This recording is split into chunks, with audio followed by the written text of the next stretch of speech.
The chamber of the Galactic Council was packed with voices, lights, and tension. Representatives from every major species sat in their shining seats, eyes locked on one figure standing at the center, Ambassador Kessler of Earth. He stood tall, dressed in a black diplomatic uniform, the emblem of the Terran Alliance shining on his chest. But he said nothing. The room buzzed with whispers.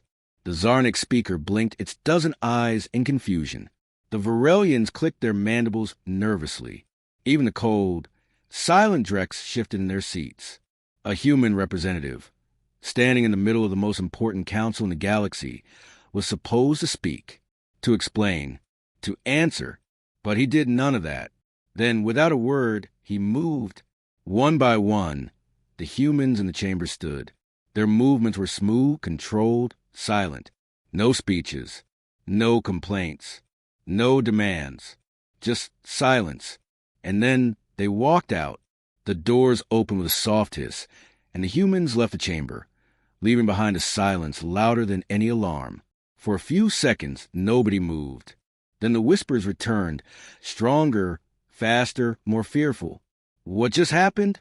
one representative hissed. "Are they angry? Is this a warning?" Another asked. "Humans never walk away like that. What are they planning?" But no one had an answer. Not yet. A day earlier, the same council chamber had seen a different scene. The humans had come with hope. They wanted peace.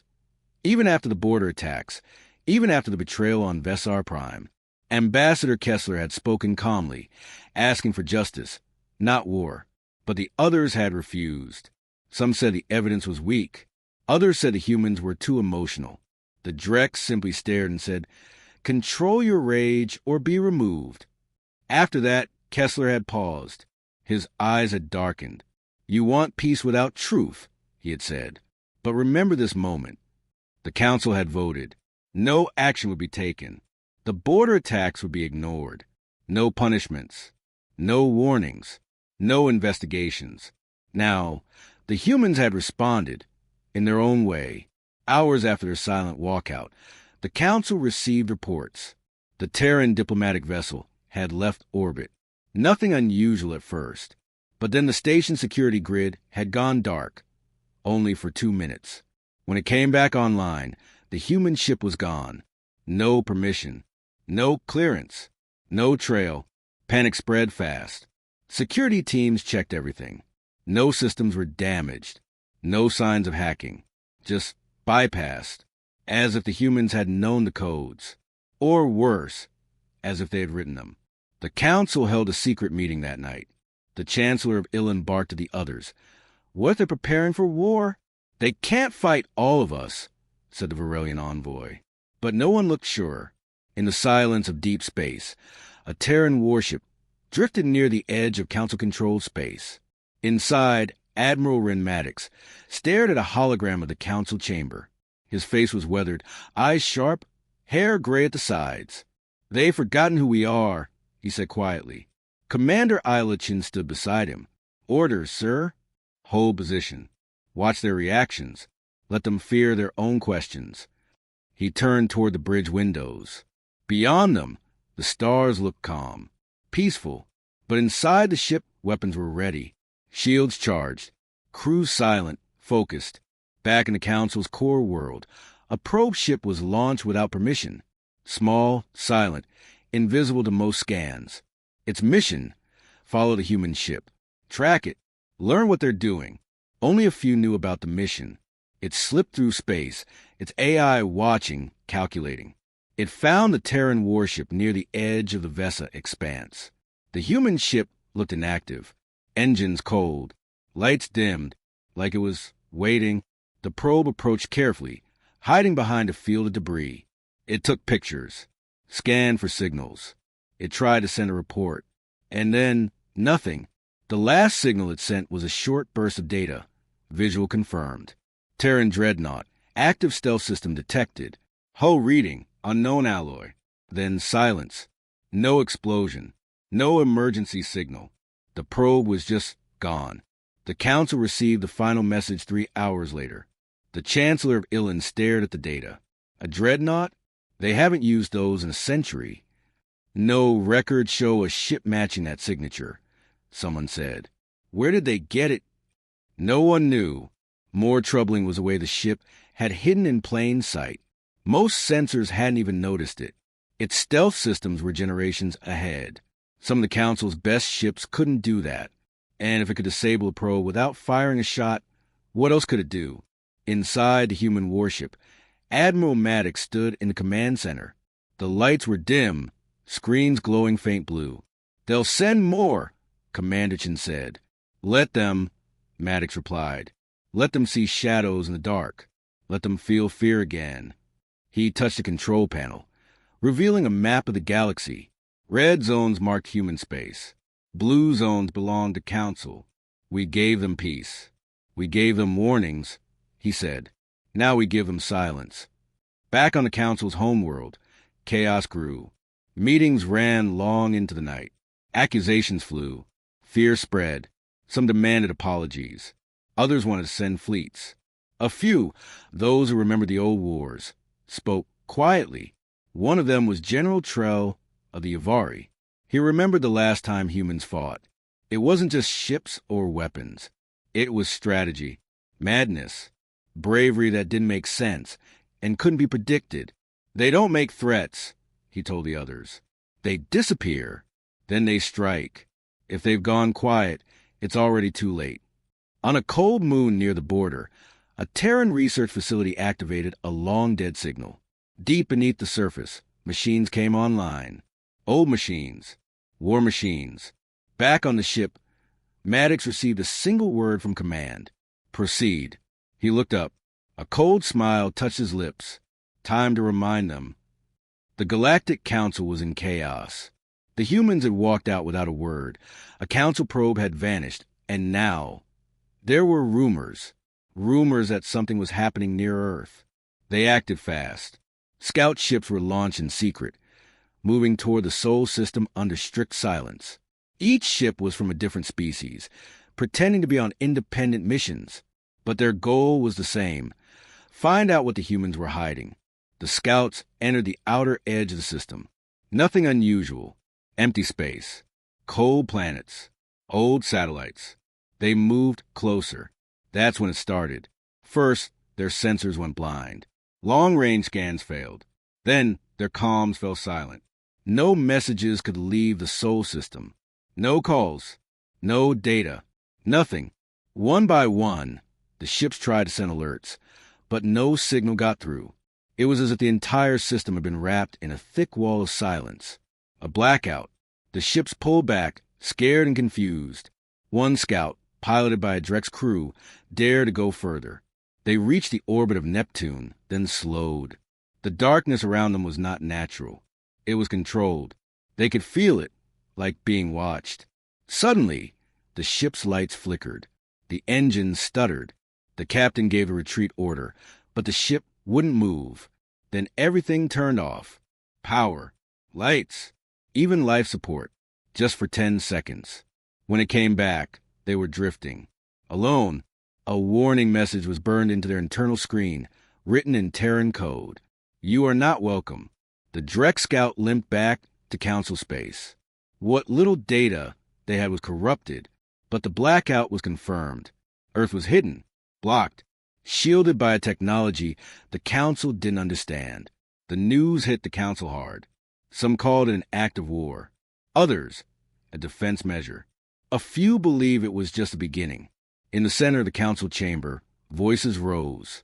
"The humans have isolated themselves," shouted the Varelian ambassador. "They are planning something. We must respond. Attack before they strike." "No," said the Illan diplomat, more cautious. "We don't even know what we're dealing with. What if it's a warning, not a weapon?" While they argued, in the shadows of the chamber, the political games began. Some species saw opportunity. If Earth was alone, it was weak. Others wanted peace. They remembered the old treaties, and a few wanted revenge. Old scars ran deep. In a quiet corner, the Drex strategist spoke to his aide. "They've locked the gates. And when humans close doors, they're building something behind them." Far away, in the icy ruins of a once-secret human science facility on Mars, memories still echoed. Dr. Alira Mason had once worked there, a human physicist. She was brilliant. She believed in peace. In unity, she helped design a deep space sensor that could detect cloaked ships across sectors. The Council had praised her work until she found something they didn't want revealed, an unknown energy pattern, not from a ship, not natural. It came from deep inside Earth. When she reported it, she was told to shut it down, to erase the data. She refused. A week later, her lab was destroyed. An accident, they said, but those close to her knew better. She had been silenced.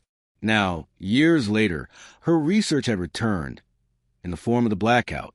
Inside the Council, one of her former students, now a spy for the Avari, remembered her final words. They fear what lies sleeping on Earth, but one day it will wake. That day seemed close.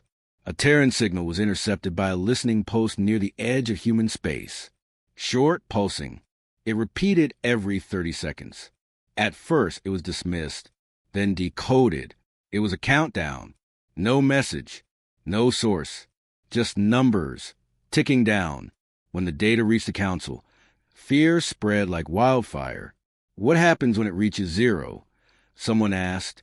No one knew. The Council scrambled. Some species wanted to prepare fleets. Others begged for a diplomatic envoy. A vote was held.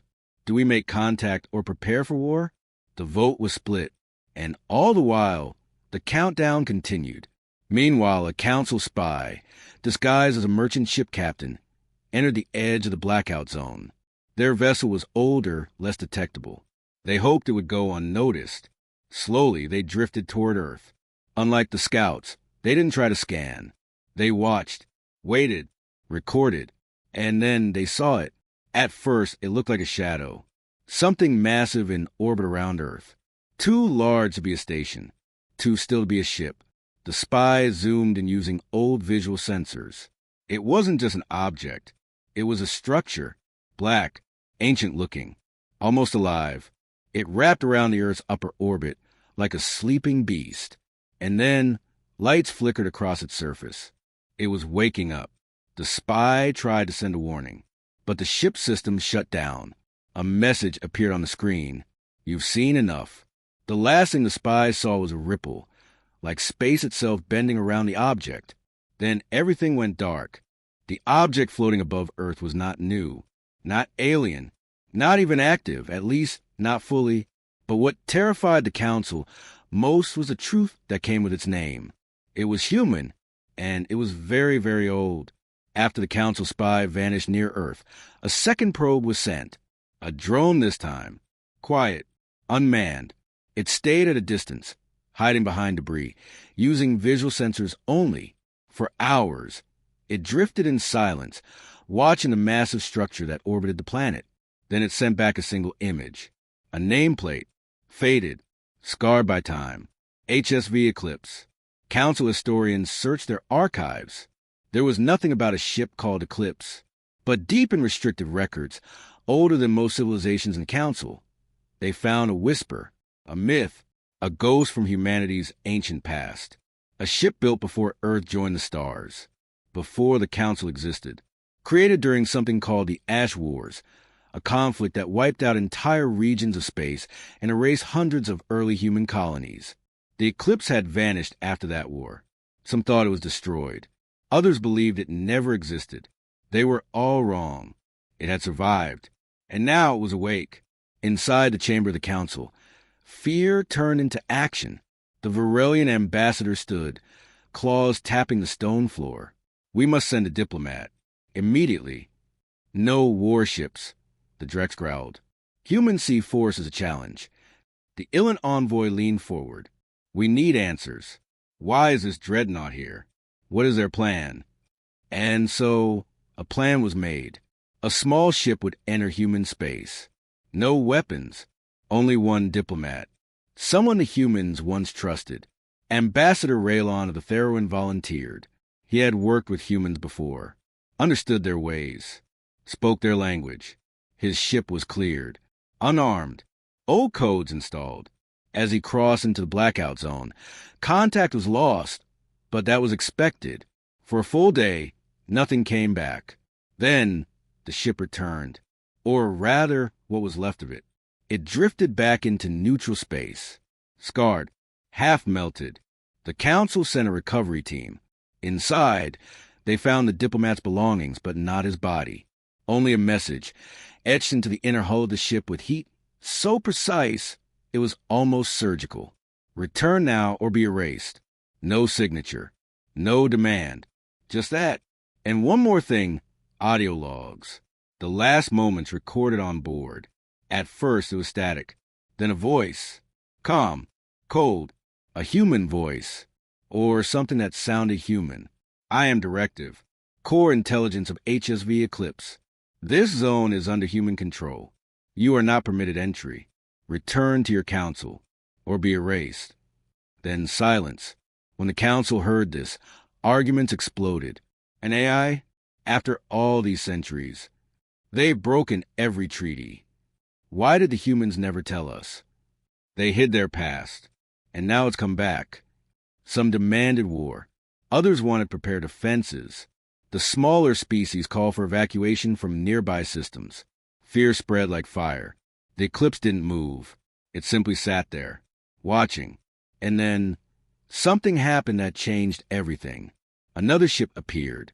It came from behind Mars. Not fast, not aggressive, just present. Black hull, ancient lines, weapons offline. No lights. Its name was different, but old in the same way. HSV Revenant. Council observers watched in disbelief. These ships were not built with modern human designs. No curved lines. No painted symbols. These were war machines from a time before politics. Built to destroy, the Revenant slid into orbit near the eclipse. And then silence. An emergency council meeting was called. They had been wrong. The eclipse wasn't alone. Theories filled the chamber. They've activated a war fleet. No, these ships must have been in deep stasis. Hidden. Why would humans hide these? Unless they're not in control. One voice whispered the thought none of them wanted to say. What if the ships are waking on their own? The council's internal fears twisted deeper. Whispers turned into warnings. Smaller nations sent envoys to neutral zones. Merchant guilds rerouted their ships away from human space. Refugees from nearby colonies began to flee, fearing a war was coming. Some said Earth was no longer ruled by humans. Others believed something darker had taken over. A few thought the humans had simply remembered who they were and what they were capable of. Inside a hidden archive on Forgotten Moon, a historian pieced together fragments of old Terran broadcasts, war logs, military blueprints. He found mention of a secret project, Eclipse Protocol, a defense measure designed during the Ash Wars. If humanity ever faced extinction, the protocol would activate. Dormant ships would awaken. Old AIs would rise. And Earth would seal itself until the threat was gone. The historian paled. He looked up at the silent screen, showing Earth's orbit. Maybe the humans weren't preparing to attack. Maybe they believed the threat was the Council. And just as he sent a report, his system went black. Power gone. One final message blinked across the screen before it shut down. The protocol has begun. Back in space, near Mars, something shifted. From the red shadows of Martian orbit, a third ship appeared. This one was larger, bulkier, covered in reinforced armor plates. No name was visible. Its engines burned faintly. It joined the other two, hovering in silence. No signals, no comms, no movement, just waiting. And far below, deep in Earth's crust, something ancient stirred. The council chambers were quieter than usual. Every member sat stiff, eyes locked on a hologram floating at the center of the room. It wasn't a video, not a ship scan. It was a signal, a pulse of energy repeating over and over. Slow, rhythmic, like a heartbeat. But this signal wasn't biological. It was artificial, human-made, and no one could decode it. Yet deep inside the encrypted layers of the signal, there was a message. It was not words. It was construction data, coordinates, materials, energy outputs, movement of resources across human space. After weeks of decoding, the Council discovered the truth. The humans had not been quiet. They had been building. The scale of the effort shocked even the most advanced species in the Council. Massive factories hidden beneath asteroid belts. Orbital platforms around gas giants. Mining rigs on moons thought abandoned. Shipyards producing vessels that didn't match any known human design. Ships without registry, without call signs. And beneath the surface of Earth itself, something larger. The report triggered panic. Several species demanded immediate answers. The Thalari warned, silence is not peace, not when it comes from humanity. The Ilan ambassador responded coldly, it is already too late for words. The Drex ambassador slammed a heavy hand against the council table. Enough watching. We send a fleet, a show of force. Let them know we are not afraid. But fear had already taken root. A secret meeting was held among the military leaders of the council. The plan was simple, 17 ships. Fast, armed, veterans only. Their mission, enter the blackout zone, approach Earth, and prepare for rapid response. Not to attack, just to remind the humans who ruled the stars now. No one questioned the timing. No one questioned the risk. They launched from Echelon Prime quietly. No public announcement. Families of the crew were told it was a drill, just a training mission. Nothing to worry about. As the ships entered the edge of the blackout zone, communication fell off, as expected. That was normal. But what followed wasn't. 12 hours passed. Then 24. Then 48. No signal. No return. No visual. The fleet had vanished. 17 ships. Over 1,000 lives. Gone. No explosion. No wreckage. Just nothing. The council tried sending drones. All returned blind. Static. Some returned damaged. Burned as if by invisible radiation. Others were completely clean, with all data wiped, systems reset, and flight logs erased. It was as if the ships had never existed. In the council hall, a silence heavier than war hung in the air. Then a signal played. It wasn't intercepted. It was delivered. A deliberate transmission from human space. The voice was deep, human, calm, not angry, not emotional. Diplomacy failed. The reckoning begins. No name, no threat, no location. Just that. The message repeated once. Then the transmission ended. Many believed it wasn't live, that it was a recorded message. Some said it was an AI. Others argued it was a human commander. A few, the ones who still remembered the old wars, believed it was someone else entirely. Back on the Council Central Archive world, an old record was unearthed. A flashback. It was from 70 Earth years ago. A time before Earth sealed itself. A time when humans still sat at the council table. A human general stood before the chamber. Uniform neat. Expression cold. Name, Elias Wren. He had led joint missions during the Outer Ring disputes. Trusted, respected, until the betrayal. A council order redirected Wren's fleet during a crisis on the colony of Avon Reach. The colony had no defenses. His family lived there. The order was meant to prevent war with a rival species, the Velkai. The Velkai attacked anyway. Millions died, including Wren's wife and son. The humans called for justice. The council offered apologies, but no punishment, no action, only silence. That was the last time Elias Wren was seen in public. Years later, he vanished from records. But some believed he had taken command of something darker, something older, a secret buried with the Eclipse Protocol. And now, as the council watched human space, they saw new patterns. Supply routes that didn't make sense. Energy readings that defied physics. Ships moving without propulsion signatures. One station, a forward-listening post near the edge of the blackout zone, reported a brief anomaly. A dark shadow passed between them and the sun. Massive, silent, a shape unlike anything they'd seen before. Then static. The station went offline. Another message followed, this time short. For words, you left us first. No one claimed it. No source identified. But the voice The voice matched General Elias Wren. The council split in panic. Some believed it was bluff. Others began evacuation plans. Several races sent emergency broadcasts to their colonies, urging retreat. Inside one hidden archive, a message from centuries ago decrypted itself. The AI buried in the system was finally triggered. It spoke in an ancient human dialect. One line: "If Earth ever falls silent, it is not peace. It is preparation." Far from Earth, in the Council's strategic command, military minds gathered to create response plans, backup fleets, defensive lines, fortress worlds.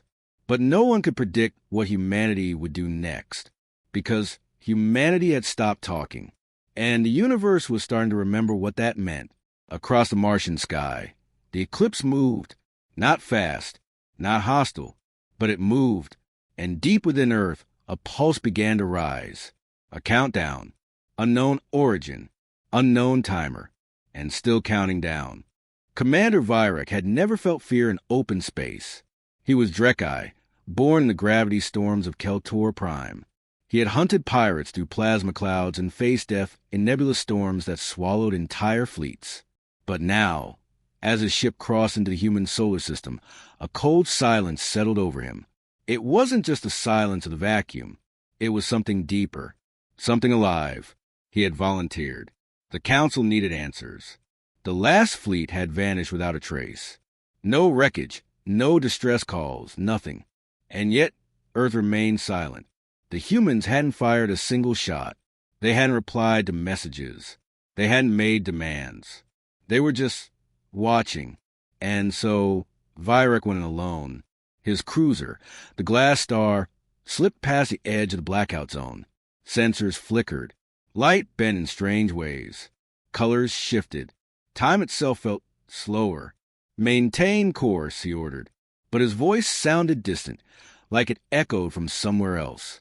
That was the first sign. The second came moments later when they saw Earth. It didn't look like the records. The blue and green planet was still there, still spinning in the quiet dark. But it wasn't alone. Dozens of black, geometric structures floated in orbit, some shaped like rings, others like spires. They moved in slow patterns, forming a protective web around the planet. Strange golden lights pulsed between them. Energy? Code? No one could tell. The scanners gave false readings. Some said the objects were hundreds of kilometers wide. Others claimed they didn't exist at all. And wrapped around the entire Earth was something new, an energy field. Pale, flickering like fire on water. It shimmered across the atmosphere, covering the planet like a second skin. Vyrek stared at the readings. Nothing made sense. "Sir," the sensor officer whispered, I think the field is bending space. Time, maybe? I can't explain it." He didn't answer. He didn't need to. He could feel it too. Then came the first broadcast. Not a warning. Not a threat. Just a voice. "You thought we needed peace. We needed time." It was human. Male. Calm. As if explaining something obvious. The crew froze. Another message followed. "We do not forgive what you did, but we understand it." Then the screens lit up. The satellites, human ones, began transmitting, but not to the Council, to Vyrek's ship. Dozens of them, blinking into view like ghosts. They weren't marked. They looked old. Some were covered in dust and scars, half broken, yet they broadcast in perfect sync. And what they showed made Vyrek's blood freeze. War simulations. Hundreds of them. Human weapons. Some never seen before. Destroying fleets. Defending Earth. Attacking strongholds across Council space. Each simulation detailed.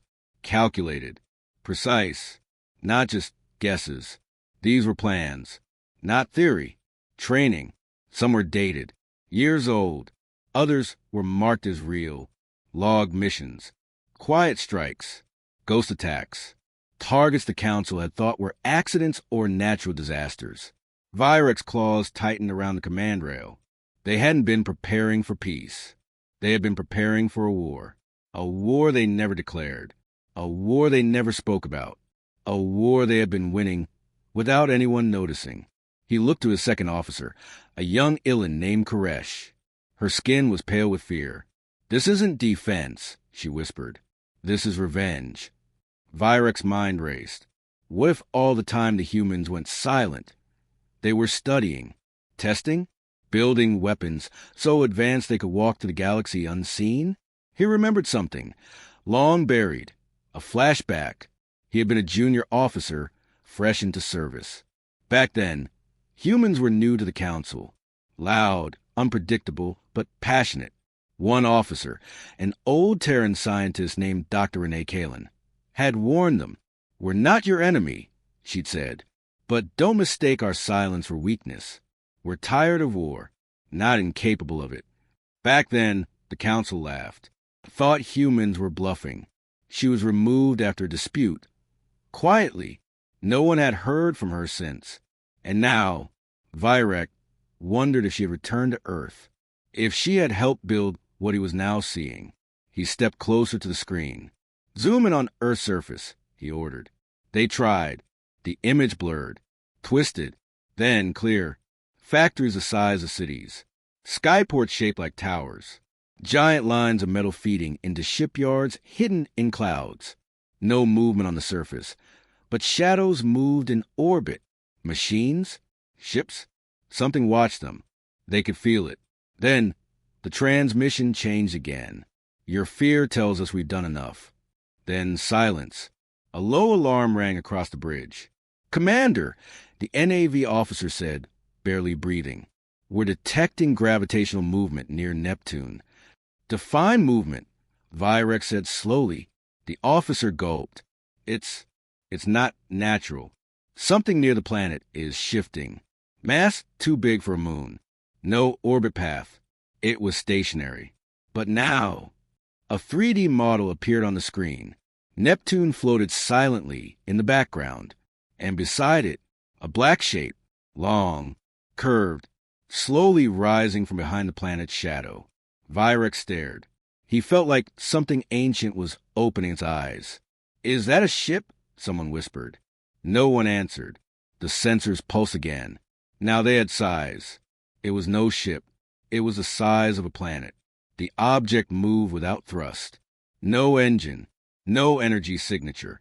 And yet, the pull of gravity shifted as it moved, as the space itself bent around it.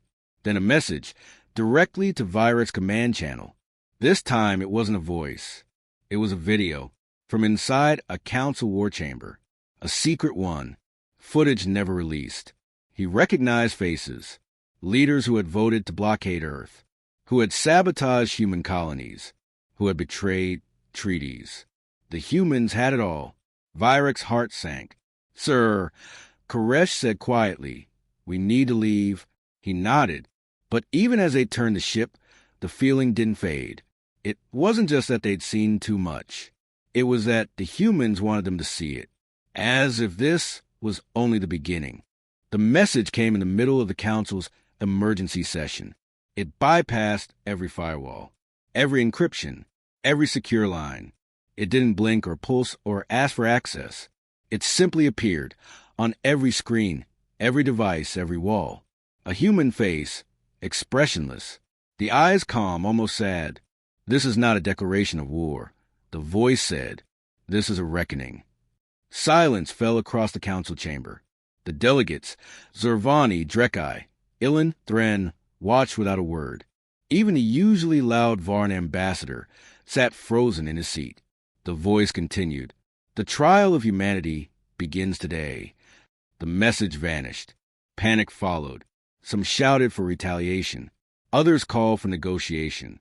A few, those who had always feared the humans, just stared ahead, already mourning. But the humans didn't wait for a response. Within hours, their ships appeared across 3 different sectors. No warning, no fanfare, just presence. Sleek, dark vessels that ignored scans.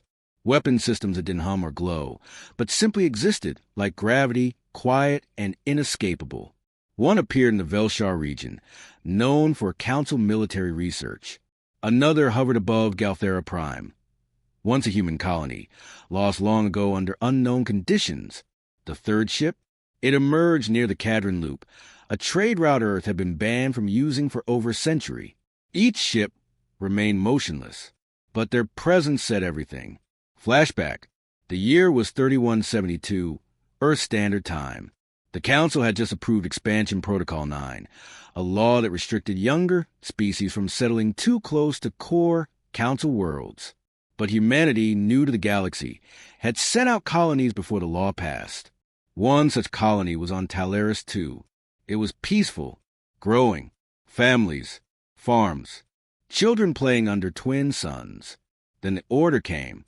Remove all unauthorized settlements. No evacuation. No warning. Just fire. The ships didn't wear council flags, but their designs were unmistakable. The orbital strikes were clinical. Buildings gone in seconds. People vaporized. And when Earth demanded answers, the Council gave only silence.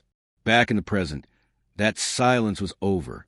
On 100 different worlds, screens flickered to life again. The same face. The same calm voice. This is not revenge. This is justice. Ships across Council space began receiving anonymous messages. At first, they were dismissed as rumors, until the truth sank in.